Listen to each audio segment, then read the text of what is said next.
पहले मैं प्रयाग से हमारा श्रुति संस्कृति जुड़ी हुई हैं।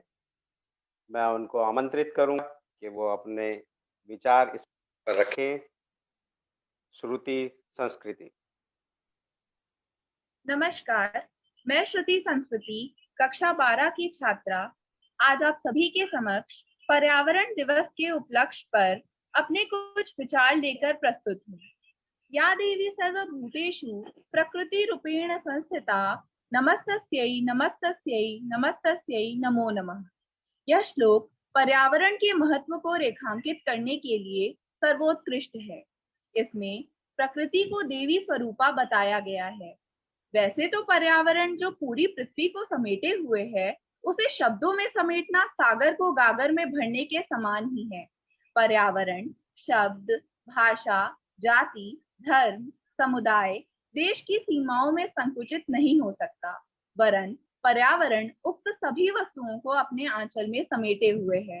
पर्यावरण शब्द का निर्माण दो शब्दों परि व आवरण के संयोग से हुआ है।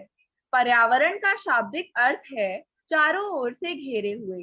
वैज्ञानिक दृष्टि से पर्यावरण सभी भौतिक, रासायनिक एवं जैविक कारकों का समूह है जो पृथ्वी पर उपस्थित सभी वस्तुओं को प्रभावित करता है। मानव हस्तक्षेप के आधार पर पर्यावरण को दो हिस्सों में विभाजित किया जाता है, मानव निर्मित पर्यावरण और प्राकृतिक पर्यावरण। मानव निर्मित पर्यावरण के बारे में क्या कहूं?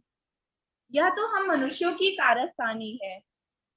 प्राकृतिक पर्यावरण को ध्वस्त कर मानव निर्मित पर्यावरण बना देना ही तो हमारी खूबी है। तभी तो आज हरे वनों से ज्यादा काले कारखाने दिखाई पड़ते हैं। अब आगे हम पर्यावरण के संदर्भ में प्राकृतिक पर्यावरण की ही बात करेंगे। पशु, पक्षी, जल, पवन, नदी, पहाड़, जंगल, समुद्र और हम मनुष्य भी इस पर्यावरण के ही अंग हैं। पर्यावरण और आध्यात्म में बहुत गहरा सरोकार है, जिसे मेरी स्वरचित पंक्तियों के माध्यम से समझा जा सकता है। किसने सोचा था श्री राम 14 वर्ष वन में बिताएंगे और श्री कृष्ण भी बंसी बजाकर गैया चराएंगे। पीपल में तो साक्षात विष्णु विराजते हैं, यहाँ तो गंगा को भी मैया पुकारते हैं। इस प्रकार हमारी मान्यताओं में पर्यावरण और धर्म दोनों का एक अटूट रिश्ता देखा जा सकता है। पर्यावरण और इतिहास के जुड़ाव को भी जुटलाया नहीं जा सकता। पर्यावरण से सदा से जुड़ा है इतिहास, तभी तो सिंधु नदी के किनारे हुआ सभ्यता का विकास। राजा महाराजाओं ने भी हाथी घोड़ों से युद्ध जीते हैं, पर उनके खाली समय भी तो उपवनों में बीते हैं। साहित्य और पर्यावरण का भी अत्यंत गहरा नाता है, तभी तो कालिदास के मेघदूत में मेघ नायक बन जाता है। भारत के इतिहास में भी पर्यावरण का बड़ा महत्व है, तभी तो अपने तिरंगे में हरा रंग भी एक तत्व है।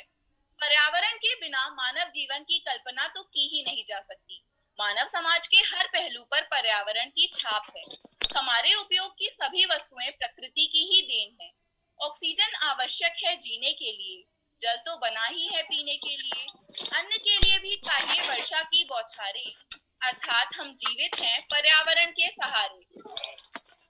अब हम यह तो समझ गए कि पर्यावरण दाता है और हम याचक, किंतु हम मनुष्य कब भिक्षुक से भक्षक बन गए पता ही नहीं चला। पर्यावरण ही करता है हमारी विकास की अंधदौड़ का पोषण, और इस प्रक्रिया में लगातार हो रहा है उसका शोषण। इस समस्या का एकमात्र समाधान है वृक्षारोपण, परंतु हम सब तो व्यस्त हैं करने में दोषारोपण। ऐसा नहीं कि सभी मनुष्य पहुंचा रहे हैं पर्यावरण को हानि। हम में से बहुत लोग हैं संवेदनशील और ज्ञानी, जैसे गोंड जनजाति ने बचाकर रखे हैं अपने वन, और सुंदरलाल बहुगुणा ने चलाया चिपको आंदोलन। राजेंद्र सिंह ने जल संरक्षण और जल प्रदूषण के क्षेत्र में कार्य कर जल की महत्ता से हम सबको अवगत कराया है।